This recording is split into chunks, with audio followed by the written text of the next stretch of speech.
This week of Hell March, we're going to discuss the heroes or good faction of Command & Conquer, the Global Defense Initiative, or GDI. This global military force has set its sights on the complete eradication of the Brotherhood of Nod, waging war across multiple continents with the fate of the free world hanging in the balance, in what would be known as the First Tiberium War. GDI is introduced in the first Command & Conquer game as a global peacekeeping force designed to root out international terrorism. We get the sense from the game that its institution has been relatively recent and that distrust, both among the media and those within the United Nations, is still present. We learn in the next game, Red Alert, that GDI was created as the official face of a covert group formed after the last Great War. GDI counts among its primary host nations the United States, Canada, most Western European countries, Russia, Japan, Brazil, and Australia, meaning that it can move quickly in any part of the world. Most of its official power and funding is classified, so measuring its full capabilities is difficult, but we see a full arsenal of advanced weaponry and technology being employed. GDI's main war doctrine is based upon a shock and awe approach, seeking to overwhelm the enemy with a barrage of devastating attacks from heavy tanks and missile platforms, as well as airstrikes and later, an orbital laser platform. This ability to wage such devastating war garners significant criticism, as we'll discuss later.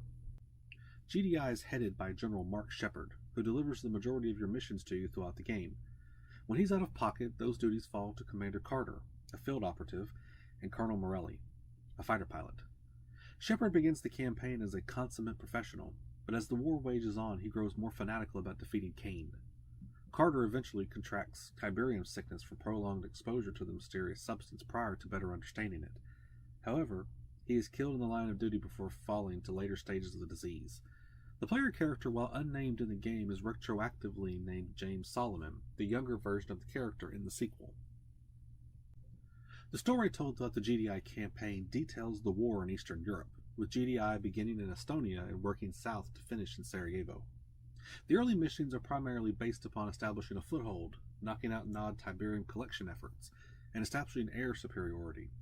From there, the campaign begins to split into different options, with one option introducing the small hamlet of Bialystok, which will become important later in the campaign. Despite GDI attempts to secure Bialystok, Nod forces move in behind them and destroy the town, and force a reporter to blame GDI for the slaughter. This public relations manipulation leads to the United Nations halting all funding for GDI pending an investigation. This sets up several missions where the player's resources are severely limited, removing one of GDI's primary advantages and making the fight much more even. This all culminates in a mission into the heart of Nod-controlled Hungary, where Carter devises a plan to move gunboats up the Danube to batter a Nod base. However, the entire ship force is ravaged by Nod's secret weapon, the Obelisk of Light, resulting in Carter's death and forcing the player to destroy the base the hard way. The next mission, Orchestration, really sets up the final act of the game, with Shepard returning to his former position, explaining that the funding cessation was all part of a ruse to lull Kane into a false sense of security. Funding has been restored, and more advanced weaponry is now available. From here, the player makes the final push against Nod, rescuing an intelligence operative with information on Kane's location, and evacuating the leading Tiberium scientist, Dr. Mobius. The player leads a mission against a Nod research station, destroys straggling Nod forces sneaking through a valley to link up with the main Nod force, and orchestrates the final battle against Nod. This final battle is in Sarajevo, with a long drawn-out conflict where Nod throws everything it has at GDI. In the final mission, the GDI commander is given access to the Ion Cannon orbital defense platform, a satellite that can fire a concentrated laser beam at ground-based targets. We get hints about the development of this weapon at earlier points in the game, with GDI denying its work on it, demonstrating once again that there is public distrust of GDI. The use of this weapon in the final mission decides the one aesthetic difference in the ending of the GDI campaign that I spoke of in the previous video. If the player chooses to destroy the Temple of Nod, the headquarters and command station for all Nod forces, with some conventional weapon, the ending will show Kane walking through the temple and being crushed by falling debris. However, if the player chooses to use the Ion Cannon to destroy the temple, we are treated to an ending cutscene of Kane opening his arms and embracing the destruction of the temple. It's a really ominous visual. As I mentioned in the previous video, the campaign story is exciting with twists and turns peppered throughout the playthrough. The GDI arsenal is technologically advanced and expensive, giving it a power advantage over Nod, if not a numerical one. GDI's two production structures are the barracks and the war factory. The minigunner and rocket soldier are basic units belonging to both factions, but GDI has the grenader as well, which can be deadly in large numbers, hurling a barrage of explosives at enemy targets. The real differentiation between the two factions is in the vehicles. GDI has an overwhelming arsenal of technologically advanced vehicles. The Humvee is a formidable scout vehicle which carries more armor than the Nod buggy and can be very dangerous in large numbers. The Armored Personnel Carrier, or APC, allows the player to load 5 soldiers and quickly convey them around the map in a heavily armored vehicle. Loaded with 5 engineers, units that allow you to capture enemy buildings, these APCs can be deadly. GDI also has a mobile rocket launch system that allows the player to unleash a steady stream of missiles at long range, devastating the enemy before they can even get into firing range. GDI has 2 types of tanks available. The medium tank is the centerpiece of the GDI armored division, featuring a heavier cannon, more armor, and greater speed than the Nod light tank. A group of medium tanks can really devastate the enemy and make quick work of any other force contingent. The medium tank might just be the best all-around vehicle in the game when weighing all the factors. However, GDI has one final tank in its arsenal. The Mammoth tank is truly an intimidating battlefield presence. Armed with dual cannons that can make mincemeat of any enemy vehicle and anti-air guns, not that those are particularly useful against Nod in this campaign, the Mammoth tank brings maximum force to bear against the enemy. This immense amount of firepower is offset by the Mammoth tank's slow speed and great cost. Luckily, the Mammoth tank will repair itself back to 50% health while operating in the field, prolonging its campaign usefulness. The Mammoth tank is an impressive force on the battlefield, though its high cost and late game addition really limited its availability during the war. Finally, GDI was known for its air superiority during the First Tiberium War. In the early weeks of the war, GDI relied upon its A-10 airstrikes, which would be made available once all Nod anti-air resources were eliminated. After the funding cessation ruse was ended, Shepard unveiled the Orca vertical takeoff and landing craft, which would allow the player to rain down precise destruction from an aerial position.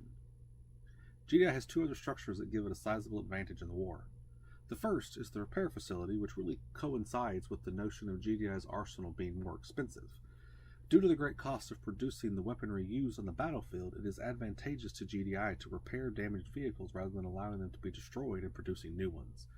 This adds a sense of practicality and realism to the game.